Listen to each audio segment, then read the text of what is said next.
They went to New Mexico and they got the doors blown off. I guess the only words I can use to describe what happened to San Diego State, teachable moment, John. Teachable moment. Blowout. Scored 20 points first half. When the hell did San Diego State ever score 20 points in the first half? Down by 10. Suddenly it was down by 21 in the second half. I was impressed by New Mexico. Aztecs got ambushed by Lobo aggressiveness. New Mexico pushed the ball. The tempo went to the basket, took shots. Aztec bigs seemed to be a step slow or just looked like they were overwhelmed. A lot of ticky-tack fouls. Aztec guards got mugged along the way. San Diego State gave up 50 rebounds in the game. They were outboarded 50-35. 19 fouls, 19 turnovers.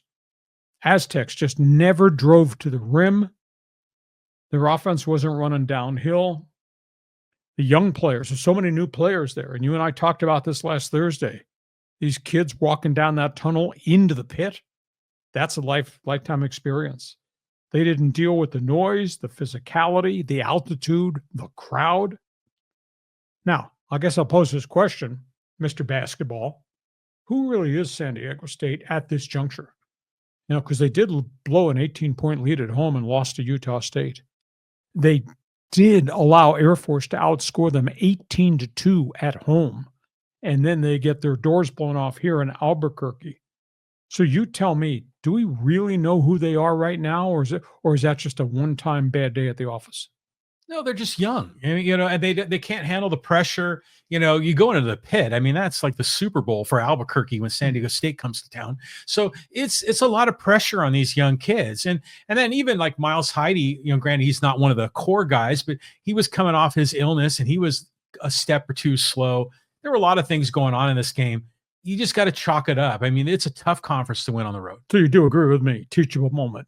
It has to be because it's young kids. I mean, this roster has very few seniors, and Reese Waters, probably their most experienced player, isn't playing at all.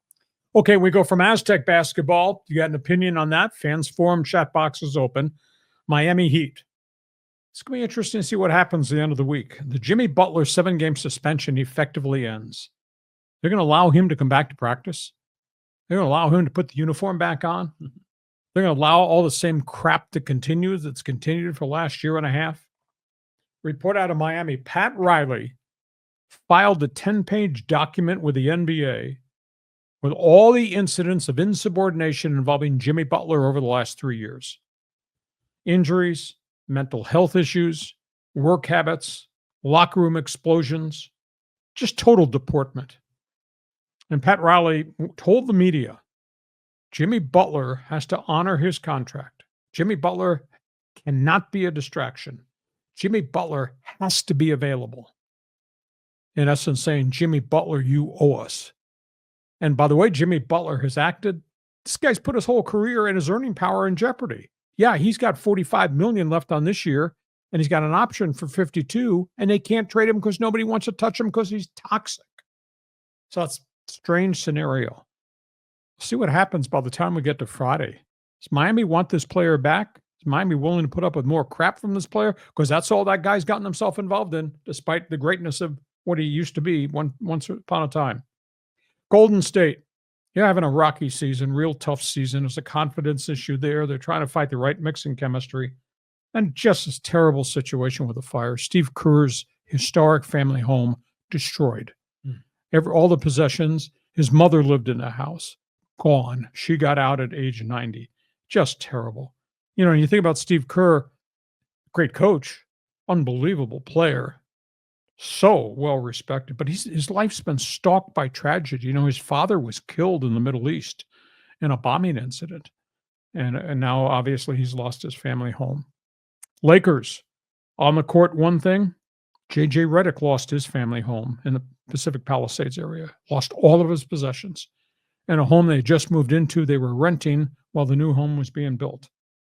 JJ Redick had tears in his eyes when he talked about the experience at the end of the week. He drove into the village of the Palisades. The village was gone. He could not believe what he was seeing. And then he drove to his neighborhood, and he was not ready to see where the house I lived in, where the church I went to, where the school my kids were going to were all in embers. So he was very, very emotional.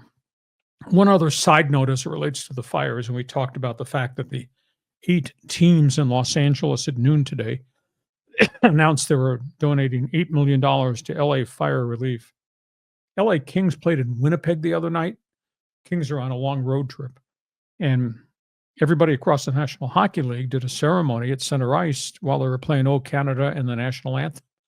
A moment of silence for the victims in Los Angeles. It was really, really neat to see. The Canadians, etc., and all the Canadian and Mexican fire departments have arrived in Southern California, and they're helping in the firefight. I was amazed. The LA Kings lined up on the blue line for the game in Winnipeg, and they did the anthems, and they had the moment of silence and salute, and then close-up shots. Kings players were weeping. Yeah. Whew. Yeah. Just amazing. Very, very tough to see what we're seeing. But, you think of the athletes, and they all make money, and they all live in a glory times, and they're all really special, but they're humans. I mean, I can't imagine how hard it'd be for Steve Kerr to lose every possession, or JJ Redick to lose everything his family had in a home fire like this. It just happens so quickly. Tough time. It is. Yeah. And to your point, these athletes are human.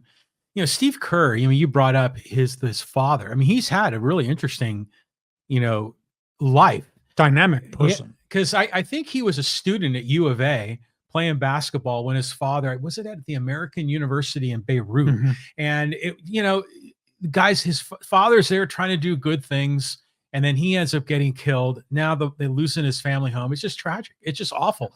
And I think we're going to hear a lot more about the fire, and it's not calming down. It's going to keep rolling. Yeah. So that's where we are. Those are topics on the table. You got opinions. We got answers. You got a statement to make. We're ready to see what you've got to say.